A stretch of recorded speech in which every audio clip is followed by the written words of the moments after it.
নমস্কার, কেমন আছেন সবাই? আরও একটি নতুন ভিডিওতে আপনাদের প্রত্যেককে স্বাগত জানাই। আশা করছি আমার ভিডিওটি যে যেখান থেকে দেখছেন প্রত্যেকে খুব ভালো আছেন এবং সুস্থ আছেন। আজকে রবিবার এবং এখন বাজে প্রায় 9টা মতো। আমরা রেডি হয়েছি, জাস্ট চাবিটা লাগাতে যাব দরজাতে, এরকম মুহূর্তে দেখলাম যে বাইরে ঝিমঝিমিয়ে বৃষ্টি শুরু হয়ে গেল।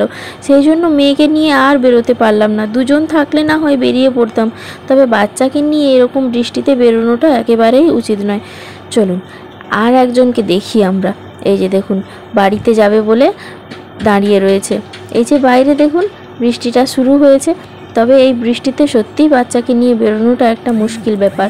যদি বাই চান্স রাস্তাতে বেশি বৃষ্টি হয় বা যদি কোনো সমস্যা হয়, তখন একটা বিপদে পড়তে পারি। সেই জন্য আমরা দাঁড়িয়ে রয়েছি। আর ওই দিক থেকে আমার শাশুড়ি বারবার ফোন করছে যে এখনও আমরা যাচ্ছি না কেন বা কিছু, কারণ এই বৃষ্টিতে সত্যিই বাচ্চাকে নিয়ে বেরোবো না আমরা ভেবেছি। শেষমেশ আর যাওয়া হলো না। ভেবেছিলাম হয়তো বৃষ্টি থামলে বেরোবো, তবে শেষমেশ সত্যি আর যাওয়া হলো না। আমরা সেই জন্য বাড়ির মধ্যে বাড়ির কাজকর্ম নিয়ে আবার দিনটি শুরু করতে হলো। সেই জন্য ভাবলাম আজকে একটি ডেলি ভ্লগ বা সারাদিনের ভিডিও একটি করে নিই। মেয়েকে খেলতে দিয়ে দিয়েছি আর বৃষ্টিটা এখন মোটামুটি থেমেছে। মানে আমরা পোশাক টোশাক খুলে রান্না বান্না চাপিয়ে দিতে তারপরে বৃষ্টিটা থেমেছে। মাছের ঝোল করব আর ভাতটা ওইদিকে বসিয়ে দিয়েছি। এখন বাজে প্রায় 11টা মতো, মানে ওই 9টার থেকে 10টা সাড়ে 10টা পর্যন্ত বসেছিলাম। তারপরে এই চেঞ্জ করে আস্তে আস্তে 11টা বেজেই গেল। তারপর রান্নাবান্না চাপিয়েও দিলাম। রান্নাবান্না ঝটঝট করে হয়েও যাচ্ছে।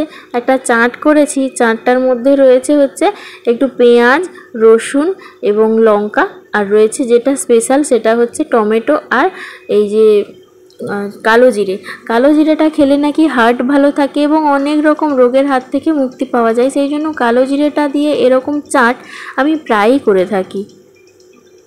এই দিকটাতে রয়েছে একটু আলু ভাজা। পিওর বাবা বলছে যে আজকে নাকি আলু ভাজা খাবে, তার আলু ভাজা খেতে মন চেয়েছে। আর এইদিকে সজনে ডাঁটা দিয়ে আলু দিয়ে মাছের একটা ঝোল করেছি।